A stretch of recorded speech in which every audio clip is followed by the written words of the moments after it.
if Mississippi State, Tom, went to Knoxville this weekend and shook up the whole SEC race and beat the Vols, right now you've got Georgia, Tennessee, and Texas A&M as the only one-loss SEC teams. This race down the stretch, Tom, I have no idea what's going to happen, and it's kind of fun that way, isn't it?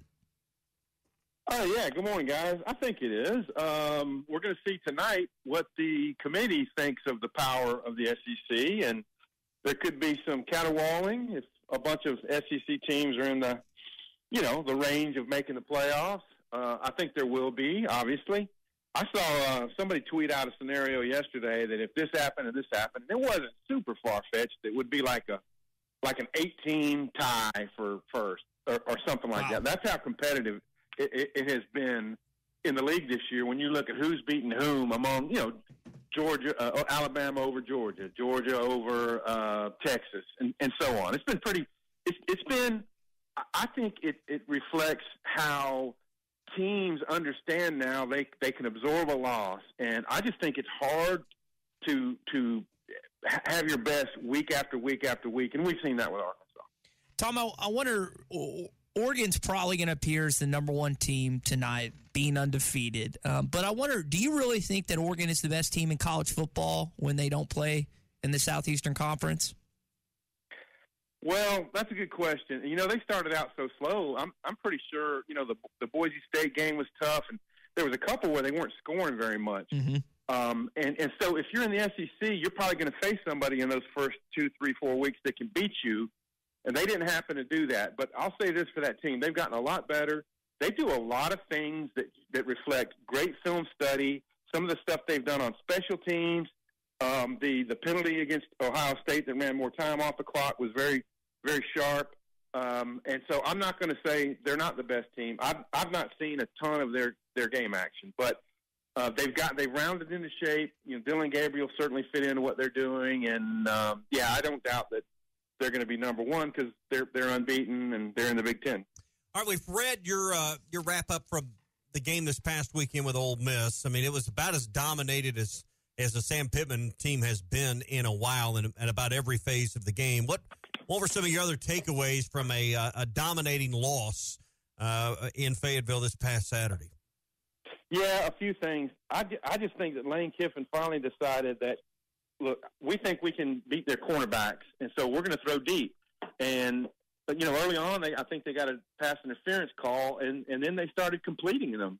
And as Sam Pittman pointed out in the post game, there's a little bit of a crisis of confidence with their corners that they've got to get fixed. They've got to come up with ways to protect it and have the pass rush hit home more often. I think one of the things that maybe surprised me the most was Ole Miss's O-line had been beaten up. There'd been a lot of shuffling, and so I wasn't convinced, they were going to be really good on this day. But their ability to protect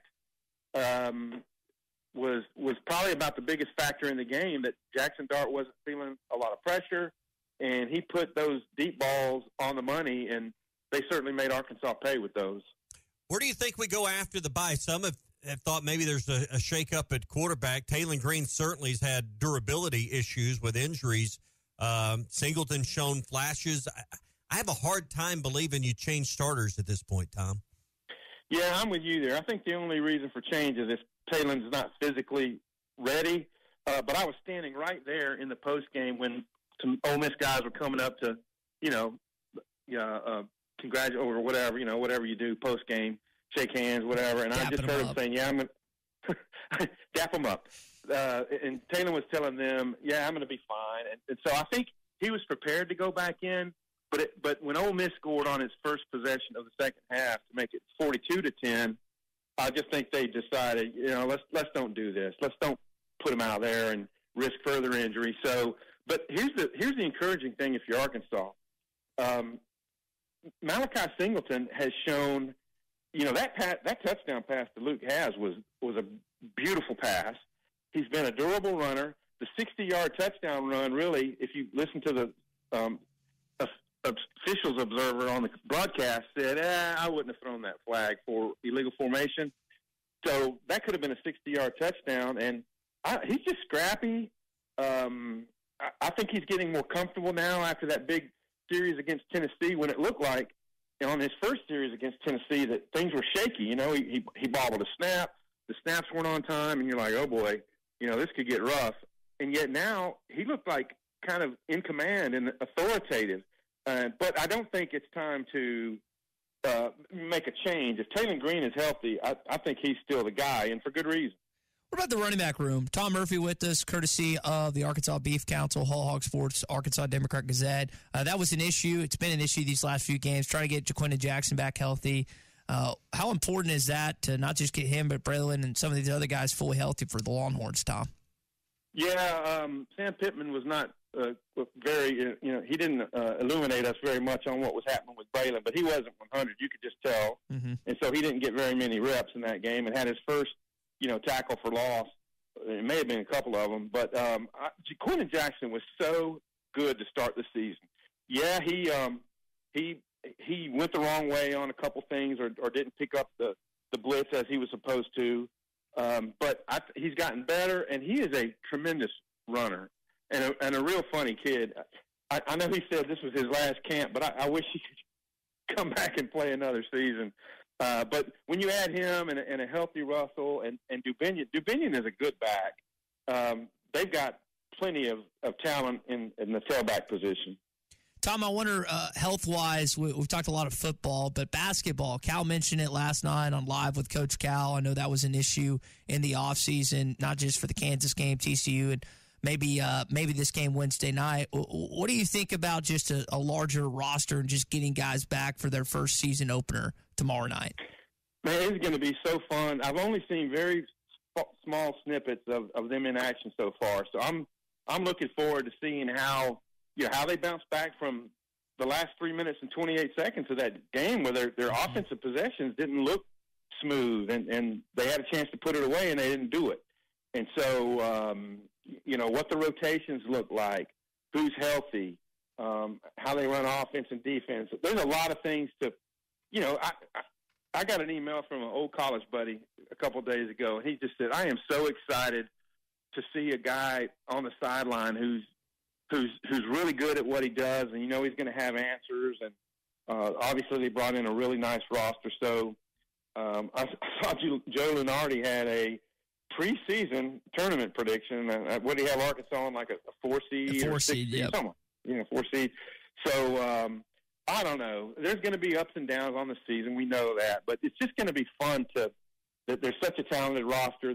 They're good at guard, and I think Cal is very excited to be good and deep at guard. And I think the TCU game was a great learning experience for them. But you have a lead. Well, you still have to make smart plays. You can't waste possessions and things like that. So they're just going to be fun to watch all season. Yeah, we were trying to figure out what the crowd looks like for the first, actual live regular season game. There was a good crowd for the Kansas game.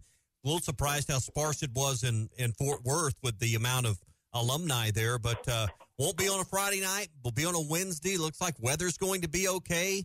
Tom, what kind of actual attendance do you think we see at Bud Walton for John Calipari's first regular season game as head coach? Hadn't thought about that, but when you bring it up, there's some history here.